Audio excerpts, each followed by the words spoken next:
Hello students, good morning. आज अभी हम लोग कंटिन्यू कर रहे हैं where we left yesterday, exercise 1.1। इसमें कुछ क्वेश्चंस अभी हम लोगों ने डिस्कस किए थे, कुछ कॉन्सेप्ट्स भी डिस्कस किए थे। हम लोगों ने इक्विवेलेंस रिलेशन के बारे में डिटेल में पढ़ा था। इक्विवेलेंस रिलेशन हम थोड़ा सा हर क्लास में रिवाइज करा देते हैं। इक्विवेलेंस रिलेशन उसको बोलते हैं जो रिफ्लेक्सिव हो, सिमेट्रिक हो और ट्रांजिटिव हो। और इनके लिए जो कंडीशंस हैं, कंडीशंस क्या हैं? For every A belonging to the given set, for every a belonging to the given set, a is related to itself. A is related to itself means every element is related to itself. ये reflexive है। Symmetric में अभी हम लोगों ने कहा था if a is related to b, इसका तुरंत ये कंक्लूजन निकल सकता है या निकाल सकते हैं कि b is related to a। और ट्रांजिटिव में a related to b है and b is related to c है, और इन दोनों का कंक्लूजन जो निकाल सकते हैं कि A will be related to C, तो ये ट्रांजिटिव होगा। और तीनों ये जो प्रॉपर्टीज सेटिस्फाई कर रहा है, ऐसा जो भी रिलेशन जो तीनों प्रॉपर्टीज को सेटिस्फाई कर रहा है, उसको अभी हम लोग इक्विवेलेंस रिलेशन बोलेंगे। ठीक, अब इसमें अभी हम लोगों ने कुछ problems towards the end of the exercise जो हैं वो कुछ डिस्कस किए थे। आज अभी हम इसी एक्सरसाइज में कुछ और प्रॉब्लम्स डिस्कस कर रहे हैं। इसमें फर्स्ट वाला क्वेश्चन नंबर 1, क्वेश्चन नंबर 1 में बहुत सारे पार्ट्स इसके हैं और कोशिश करेंगे अभी हम सारे डिस्कस करेंगे क्योंकि अच्छे क्वेश्चंस दिए हुए। Determine which of the following relations are reflexive, symmetric and transitive. आपको एक रिलेशन दिया है किसमें? एक सेट ए में, and set A is the set of numbers from 1 to 14। ये दिया हुआ है प्रॉब्लम में। And relation this is always defined in terms of ordered pairs. Ordered pairs के टर्म्स में डिफाइन किया है such that x and why this is N ordered pair. और ये ऑर्डर्ड पेयर कैसा है? ये इन्होंने दिया हुआ है कि 3x minus Y, 3x minus Y is equal to 0। अब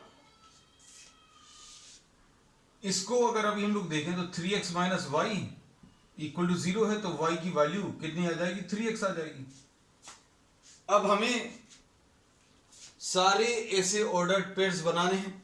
कैसे ऑर्डर्ड पेयर्स बनाने हैं? जिसमें पहला नंबर x लिखा हुआ है, दूसरा नंबर y है।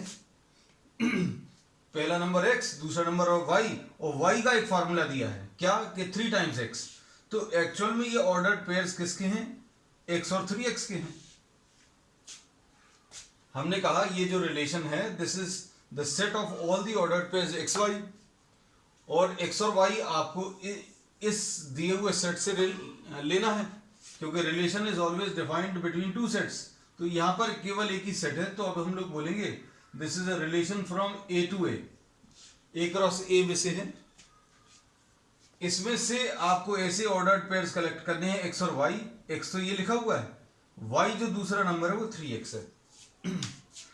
तो अब इसमें actual listing of the elements अगर करें, सभी जगह जरूरी नहीं है, ना पॉसिबल होगा आप एक्चुअल लिस्टिंग कर पाए, लेकिन अभी हम समझाने के लिए अभी हम लोग ले रहे हैं। सपोज फॉर एग्जांपल आप ये पहला एलिमेंट 1 ले लें। पहला एलिमेंट ये आपने 1 ले लिया, तो अब ये दूसरा जो एलिमेंट आएगा, ये दूसरा वाला एलिमेंट कैसे मिलेगा? 3x। यहां पर अगर लिखा हुआ है तो y कैसे लिखना है? 3x। तो इसको x नाम बोल दिया, तो 3x कितना आ जाएगा? 3 आ जाएगा। इसके बाद अगला एलिमेंट, अगला ऑर्डर्ड पेयर 1 तो अभी हमने ले लिया, उसके बाद 2 ले लो। 2 अगर ले लिया तो ये नंबर 6 आ जाएगा।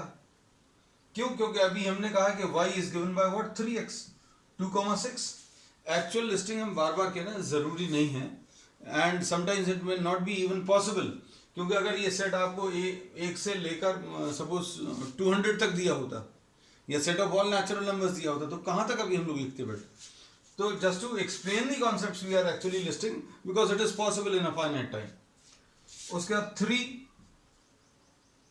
पहला नंबर अगर x है तो दूसरा नंबर उसका 3 टाइम्स है, मतलब ये 9। 4 अगर ले लें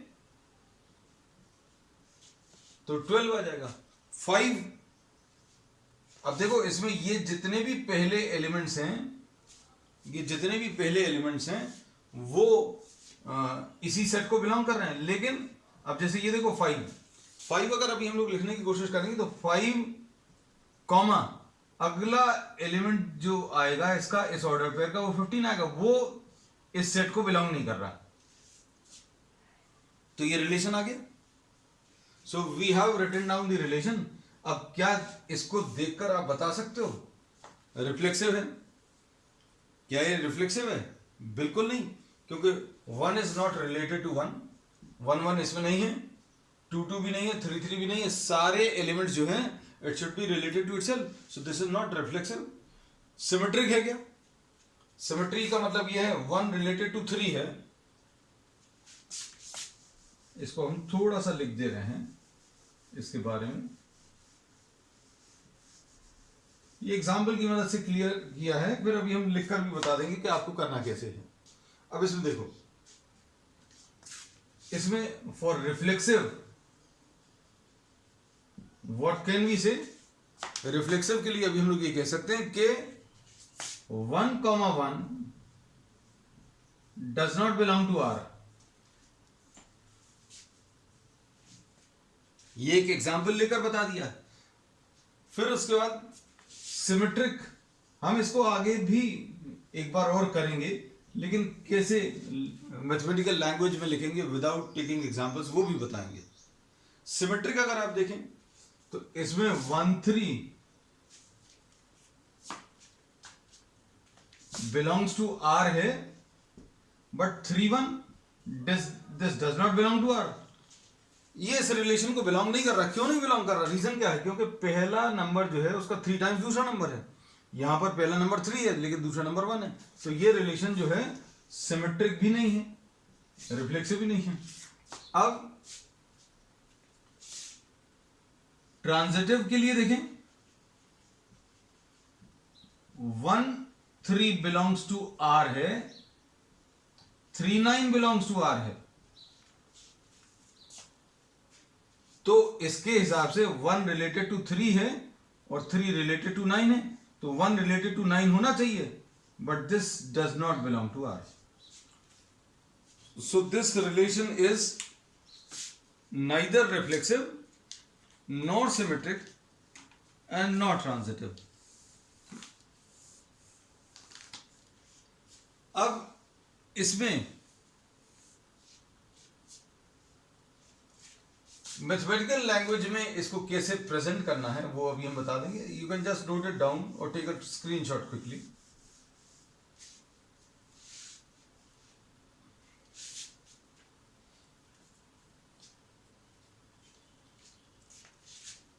अब इसमें रिफ्लेक्सिव प्रॉपर्टी के लिए अगर अभी हम लोग देखें तो x, x should belong to R होना चाहिए, x should be related to itself.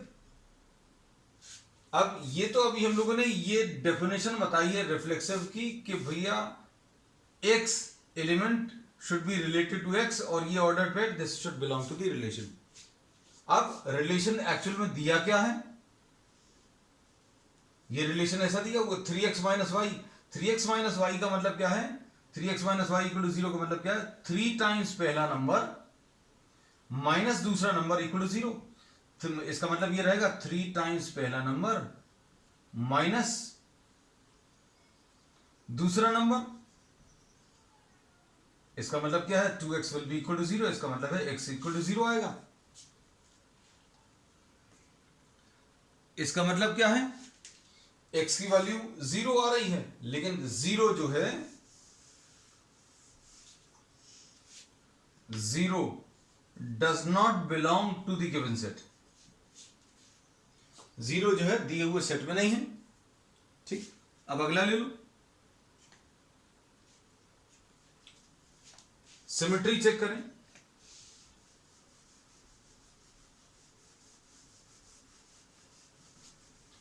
What can we say about the symmetry?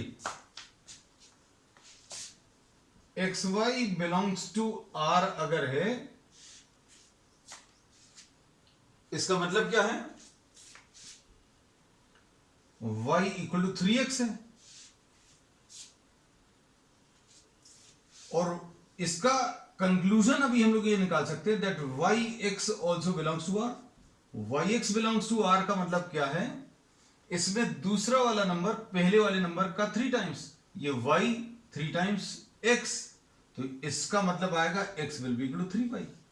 तो ये पॉसिबल नहीं है। अगर y x का 3 टाइम्स है तो x 3 times of y possible नहीं है। अगर आप इनको सॉल्व करने की कोशिश करोगे तो 0 0 आएगा। 0 0 is the equation which will be satisfying, but 0 does not belong to the given set, तो ये भी पॉसिबल नहीं है। अगर x और y में अगर प्रॉब्लम होती है तो कुछ लोग ऐसा प्रेफर करते हैं कि a1 a2 belongs to R लिख लें। सारी चीजें हम बताते चलते हैं, सारी possibilities. a1 a2 belongs to R का मतलब क्या है? ये डेफिनेशन याद रखना रिलेशन की। रिलेशन की डेफिनेशन क्या है कि y जो है 3 टाइम्स x है, मतलब दूसरा वाला नंबर पहले नंबर का 3 टाइम्स है, दूसरा नंबर पहले नंबर का 3 टाइम्स, और a2 a1 belongs to R का मतलब क्या? दूसरा नंबर पहले नंबर का 3 टाइम्स। ये पॉसिबल नहीं है। अगर a2 3 टाइम्स a1 है तो a1 3 टाइम्स a2 होगा। ये दोनों तो पॉसिबल नहीं है कि अगर पहला नंबर दूसरे नंबर का 3 टाइम्स है तो दूसरा नंबर पहले नंबर का 3 टाइम्स नहीं होगा। सिर्फ एक ही कंडीशन में हो सकता है। एक ही कंडीशन में क्या हो सकता है? जब ये दोनों नंबर 0 0 हो, a1 और a2 दोनों 0 0 हो, लेकिन हमें तो ये कंडीशन सेटिस्फाई होनी चाहिए हर एलिमेंट के लिए, लेकिन 0 इसमें है ही नहीं। तो अब हम लोग इसमें ये कह सकते हैं कि ये सिमेट्रिक भी नहीं है। तो रिफ्लेक्सिव का भी हम बता चुके थे, सिमेट्रिक का भी बता दिया कि this relation is not symmetric. अब ट्रांजिटिव देखो, ट्रांजिटिव यहां पर बता दे रहे हैं। ट्रांजिटिव में क्या बोलेंगे? a1 a2 belongs to R दिया है और a2 a3 belongs to R दिया है, और इसका मतलब क्या निकलेगा कि a1 a3 belongs to R होना चाहिए। अब इनके मतलब अभी हम इस भाषा में लिख दें, ये जो इन्होंने लिखा हुआ है, a2 कितना आएगा इसके हिसाब से? 3a1, दूसरा नंबर पहले नंबर का 3 टाइम्स, दूसरा नंबर पहले नंबर का 3 times, a2 a3 will be equal to 3 times a2, दूसरा नंबर पहले नंबर का 3 टाइम्स, दूसरा नंबर पहले नंबर का 3 टाइम्स। अब a2 की वैल्यू इसमें रख दो, एरो अभी हमने बना दिया क्लियर। a2 की वैल्यू इधर अगर रखेंगे तो a3 की वैल्यू कितनी आ जाएगी? 3 इंटू 3a1, मतलब ये कितना आ जाएगा? 9a1। जबकि इसका मतलब क्या है? क्या आना चाहिए? a1 a3 belongs to R का मतलब क्या आना चाहिए कि दूसरा वाला नंबर पहले नंबर का 3 टाइम्स, 3a1 आना चाहिए। a3 3a1 आना चाहिए, लेकिन a3 9a1 आया। तो ये रिलेशन जो है ट्रांजिटिव भी नहीं है। हम 2-3 प्रॉब्लम्स कराएंगे जिसमें आपको एग्जांपल्स भी बताएंगे। आप जो स्टार्टिंग में एग्जांपल लिया होगा वो बहुत सिंपल लग रहा होगा क्योंकि उसमें सभी में नंबर्स दिए हुए थे, है ना। अब यहाँ पर ये मैथमेटिकल लैंग्वेज जहाँ पर आ जाती है तो बच्चों को थोड़ी सी प्रॉब्लम जाती है, बट कोई दिक्कत नहीं है, अभी हमें तो एग्जामिनेशन फेस करना है, सब कुछ फेस करना है, तो इस लैंग्वेज को भी सीखेंगे, है ना। तो अभी हम 2-3 प्रॉब्लम्स ऐसे डिस्कस करेंगे जिसमें आपको जो रिलेशन है वो क्या दिया हुआ नंबर्स के टर्म्स में पहले समझा देंगे, पूरा रिफ्लेक्सिव प्रॉपर्टी, सिमेट्रिक और ट्रांजिटिव सेटिस्फाई कर रही है कि नहीं कर रही वो बताएंगे, और उसके बाद उसको मैथमेटिकल लैंग्वेज में कैसा प्रेजेंट करना वो भी बताते चलेंगे। तो 2-3 एग्जाम्पल से ही अच्छे से क्लियर हो जाएगा, क्योंकि कल के जो प्रॉब्लम्स थे वो एक्सरसाइज एंड के प्रॉब्लम्स थे और वो बहुत सिंपल थे, ठीक है। अब इनको सिर्फ ये भी सिंपल है, बस आदत नहीं है आपको इस भाषा की ज्यादा। अब इसमें नेक्स्ट अभी हम लोग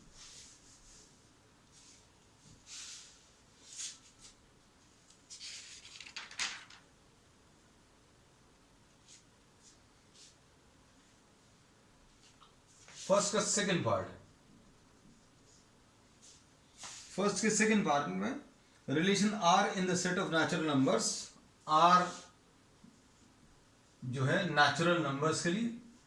तो ये चीज अब याद रखना कि आपको कोई सेट दिया रहेगा, प्रॉब्लम में सेट दिया रहेगा, और ये सेट जो है अगर एक ही दिया है तो n क्रॉस n का कोई सबसेट रिलेशन के फॉर्म में डिफाइंड होगा।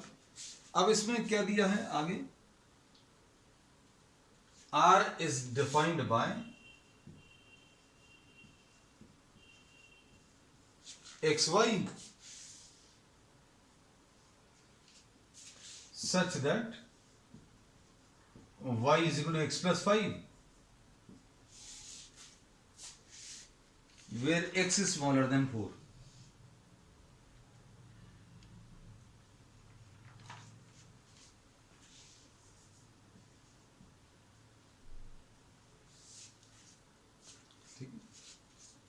अब देखो,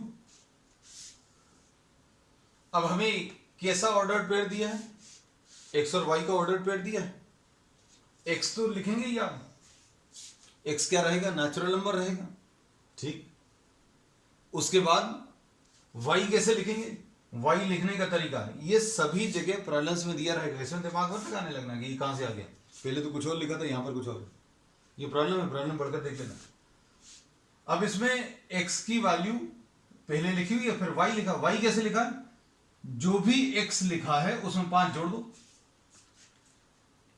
मतलब अभी हम लोग बोलेंगे कि ये रिलेशन कैसा आएगा बेटा, देखो 1 अगर लिखा है तो इसमें 5 जोड़ दो तो 1,6 ऐसा कुछ आ जाएगा। फिर इसके बाद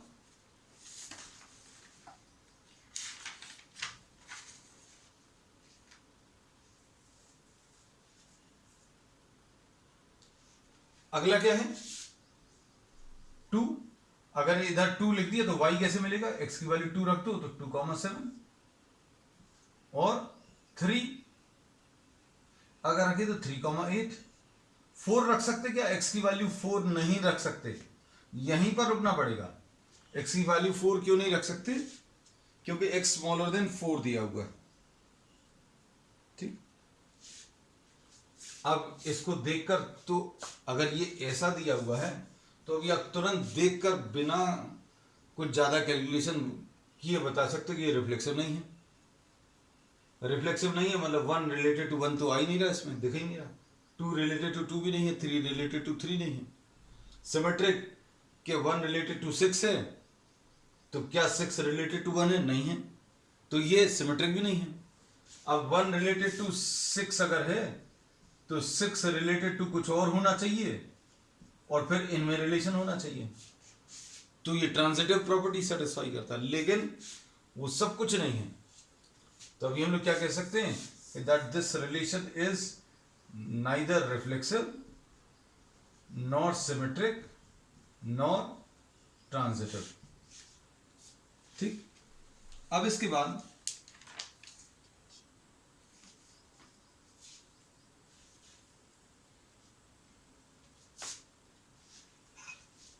अब इसमें इस लैंग्वेज में अगर अभी हम लोग देखें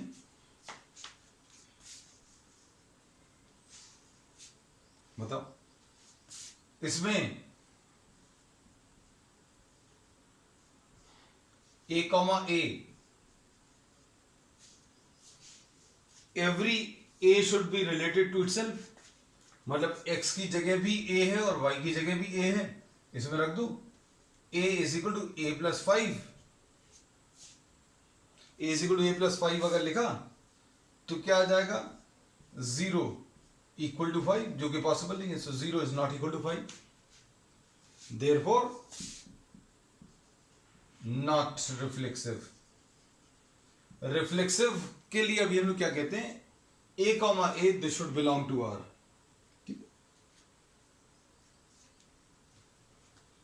अब देखो सिमेट्री में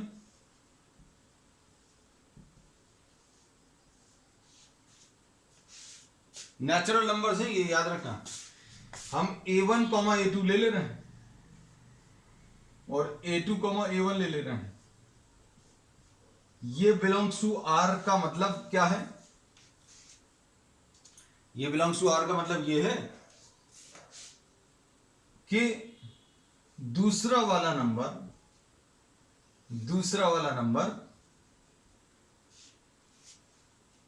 पहले वाले नंबर से 5 ज्यादा है, तो भी आप पहला नंबर तो सिलेक्ट कर सकते हो, यह भी हमने बिल्कुल ऐसे ही किया हुआ है। पहला नंबर मतलब आप इसकी वैल्यू क्या रख सकते हो, 1 2 या 3 रख सकते हो, इससे ज्यादा, इससे अलग तो कुछ होंगी नहीं, दिमाग में ये चीज रखना।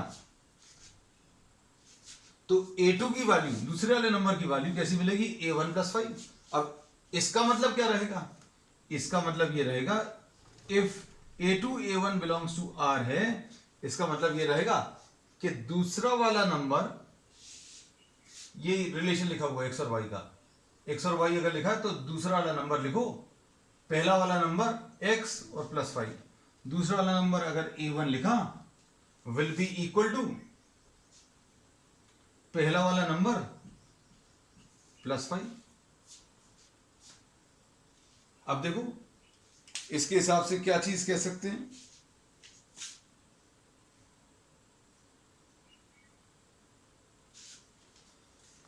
अब इसमें अभी हम लोगों को यह पता चल गया था ध्यान से सुनना, कि ये वाले जो नंबर्स हैं a2, ये वाले जो नंबर्स a2 है वो कैसे आ जाएंगे, 5 से बड़े आ जाएंगे। अगर हमने यहां पर 1 2 3 रखा तो ये वाले नंबर्स क्या आ जाएंगे, 6 7 और 8, तो 6 7 और 8 अगर a2 की वैल्यूज आ गई तो 6 7 8,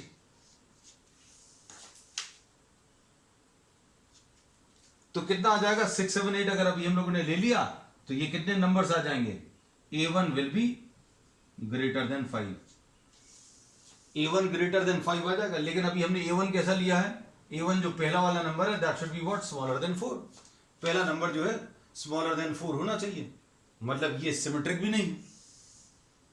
इसको अच्छे से समझना, इसमें a1 a2 belongs to R अगर है, अगर ये x और y लिखा हुआ है तो ये पहला वाला नंबर 4 से कम होना चाहिए, 4 से कम अभी हमने इधर लिखकर बता दिया 1 2 3 हो सकता है, a1 की वैल्यू 1 2 3 हो सकती है, तो a2 कितना आ जाएगा, a2 आ जाएगा a1 प्लस 5, मतलब a2 की वैल्यू अपने आप कितनी आ गई 6 7 और 8, तो ये 6 7 8 जब आपने ले लिया, जब ये 6 7 8 ले लिया तो ये अपने आप पहला वाला नंबर ग्रेटर देन 4 आ गया। क्यों, क्योंकि अभी हमने पहले ही कैलकुलेट करके बता दिया a2 की वैल्यू 6 7 और 8 आ जाएगी, so this will be greater than 4, तो ये चीज चलेगी नहीं, और a1 ग्रेटर देन 5 आ जाएगा। अगर उधर से देख लोगे तो भी पॉसिबल नहीं, ये देख लोगे तो भी पॉसिबल नहीं, किसी भी तरीके से लिख सकते हैं। अब इसके बाद नेक्स्ट तीसरा वाला, तीसरा इसमें ट्रांजिटिव देखें,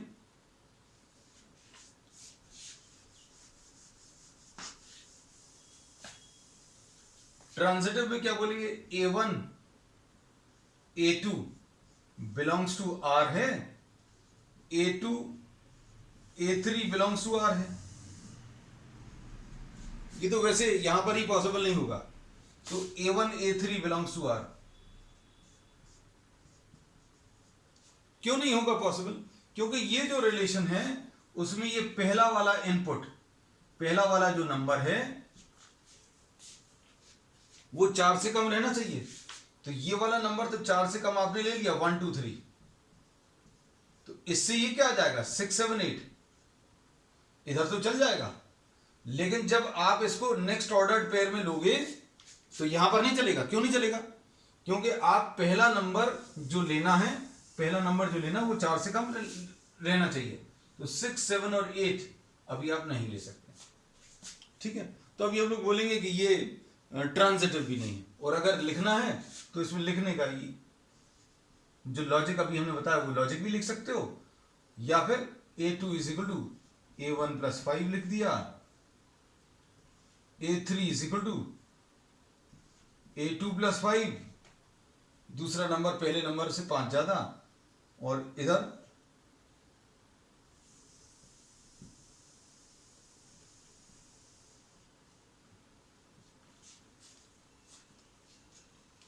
अब इसमें देखो A2 की वैल्यू A1 प्लस 5 रख दें तो A3 की value A1 plus 5 A1 plus 10 आ गया। लेकिन रिलेशन हमें चाहिए क्या था? A3 is equal to A1 plus 10 आ गया, हमें रिलेशन चाहिए था A3 is equal to A1 plus 5। अच्छे से समझना, हमें रिलेशन ट्रांजिटिव कब कहलाता? जब ऐसा कुछ आ जाता कि A3 is equal to A1 plus 5, लेकिन A3 is equal to A1 plus 10 आ गया। A3 is equal to A1 plus 10 कैसे आया? आपने A2 की वैल्यू इसमें सब्स्टिट्यूट कर दी, कितनी आ जाएगी? A1 प्लस 5, A1 प्लस 5 अगर करेंगे तो A1 प्लस 5 प्लस 5, तो ये A1 प्लस 10 आ जाएगा। ठीक, अब सुनना ध्यान से, इसमें जो पहले वाले एलिमेंट्स का कलेक्शन है या जो सेट है, ये डोमेन कहलाता है। 1 2 और ये 3, domain of the relation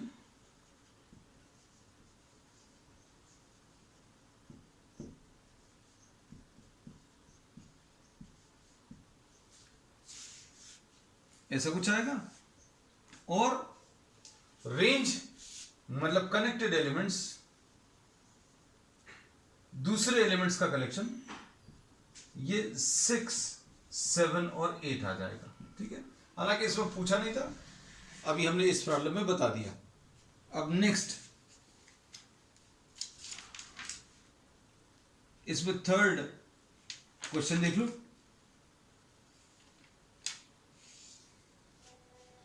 third question भी एग्जाम्पल की मदद से भी क्लियर कर देंगे, और मैथमेटिकल लैंग्वेज में भी देख लो जरा क्या दिया हुआ। ये इतने सारे अभी हम इसलिए डिस्कस कर ले रहे हैं क्योंकि आपको कॉन्सेप्ट्स एकदम क्लियर हो जाएंगे, क्योंकि हमारी क्लास का मेन ऑब्जेक्टिव ये है कि आपको सब कुछ चीजें जो है एकदम क्लियर रहें परफेक्टली। अब इसमें थर्ड प्रॉब्लम में क्या दिया है?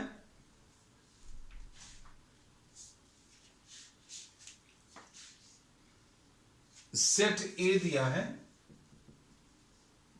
1 2 3 4 5 एंड 6, और इसमें R is given by what? XY such that Y is divisible by X.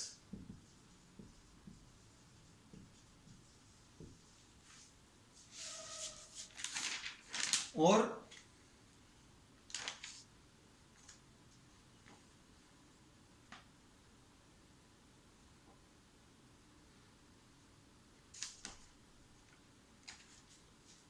अब देखो इसमें हमें ये ऑर्डर्ड पेयर्स कैसे लिखने हैं कि दूसरा वाला नंबर जो है पहले वाले नंबर से डिविजिबल हो।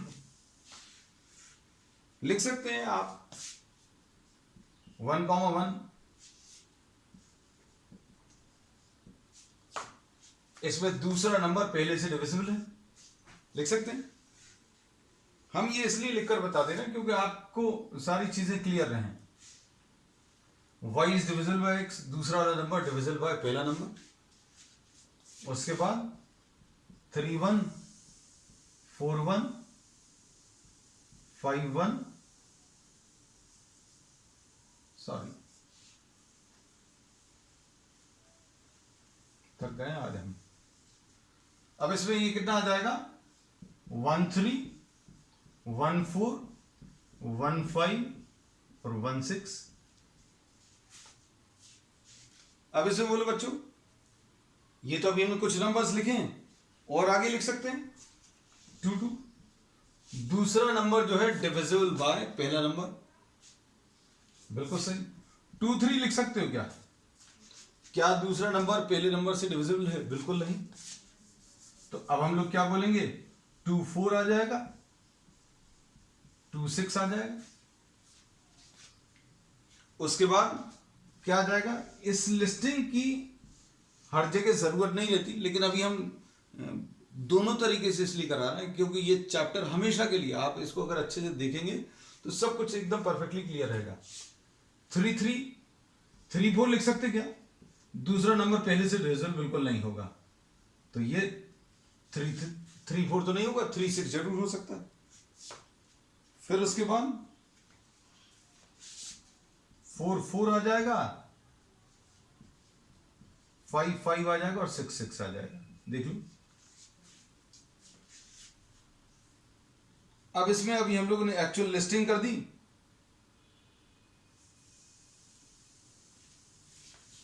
एक 2 3 4 5 6 7 8 9 10 11 12 13 14 14 एलिमेंट्स हैं इस रिलेशन में।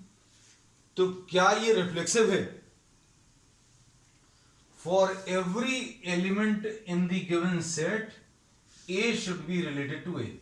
1 1 से रिलेटेड होना चाहिए, 2 2 से, 3 3 से, 4 4 से, 5 5 से रिलेटेड होना चाहिए, 6 6 से, 1 1, फिर उसके बाद 2 2, उसके बाद 3 3, 4 4, 5 5 और 6 6।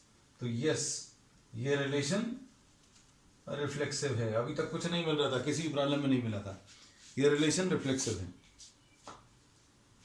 उसका सिमेट्री 1 रिलेटेड टू 2 अगर है तो क्या 2 रिलेटेड टू 1 होगा?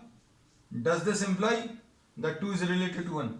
ये 2 जो है डिविजिबल बाय 1 है, तो क्या 1 डिविजिबल बाय 2 है? नहीं, तो सिमेट्री तो नहीं है, सिमेट्रिक नहीं है, रिफ्लेक्सिव है। अब इसके बाद तीसरा जो है ट्रांजिटिव, देख लो।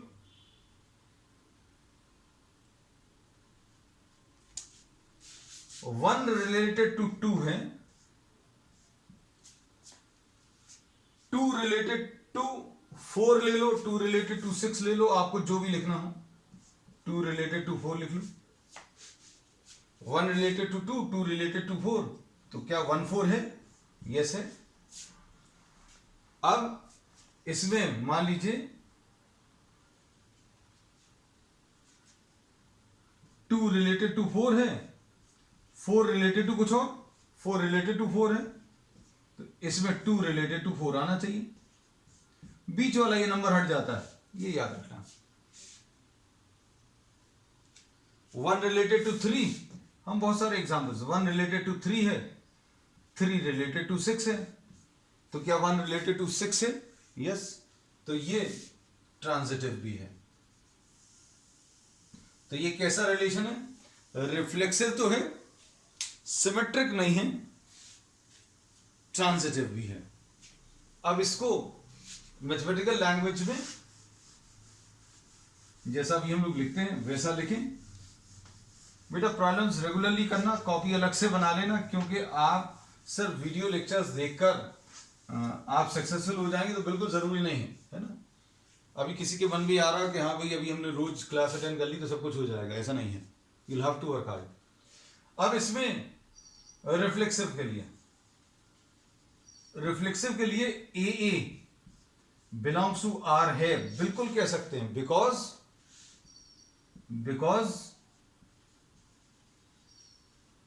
ए is divisible by a, is divisible by a है। अब सिमेट्रिक में A1 A2 belongs to R का मतलब क्या है?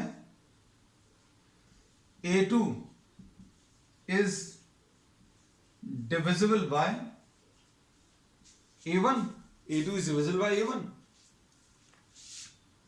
This does not imply that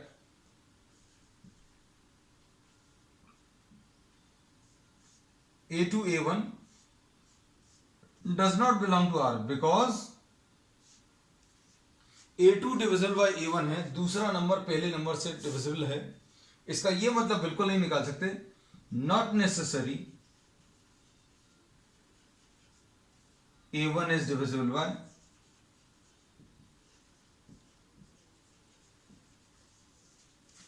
अब इसमें कोई जना ये एग्जांपल दे सकता है कोई स्टूडेंट कि सर ये तो है, हाँ बिल्कुल सही, ये है A1 A2 is divisible bye A1 and A1 is divisible bye A2, बिल्कुल सही। लेकिन हर एक के लिए ट्रू होना चाहिए, तब उसको अभी हम लोग बोल पाते हैं कि सिमेट्रिक है। जैसे 1 2 के लिए सेटिस्फाई नहीं होता, 2 इज डिविजिबल बाय 1, लेकिन 1 इज नॉट डिविजिबल बाय 2। अब उसका तीसरी प्रॉपर्टी इसमें ट्रांजिटिव।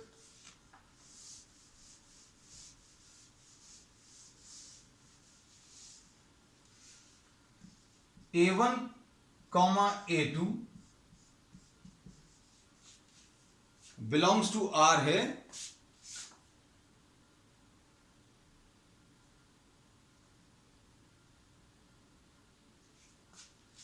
और A2 A3 belongs to R है।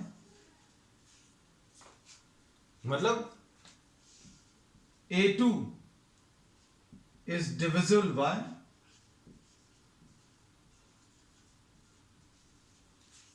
A2 is divisible by A1,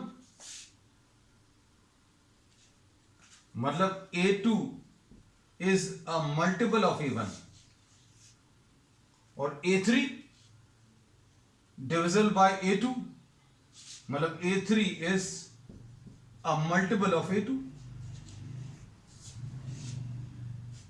A2 की वैल्यू रख लो तो A3 की वैल्यू कितनी आ जाएगी? K इंटू लेमडा A1, मतलब इससे अभी हम लोग कह सकते हैं that A3 is multiple of A1 और A3 is divisible bye A1 और A1 comma A3 belongs to R आ जाएगा।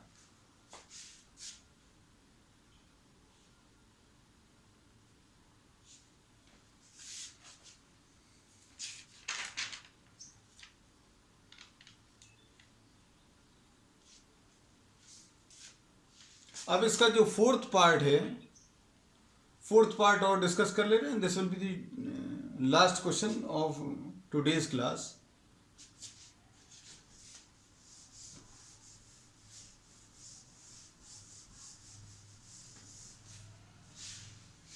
इसमें फोर्थ पार्ट में क्या दिया है? R is the set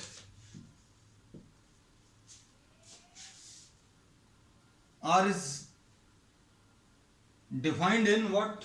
Z। R जो है Z is the set of integers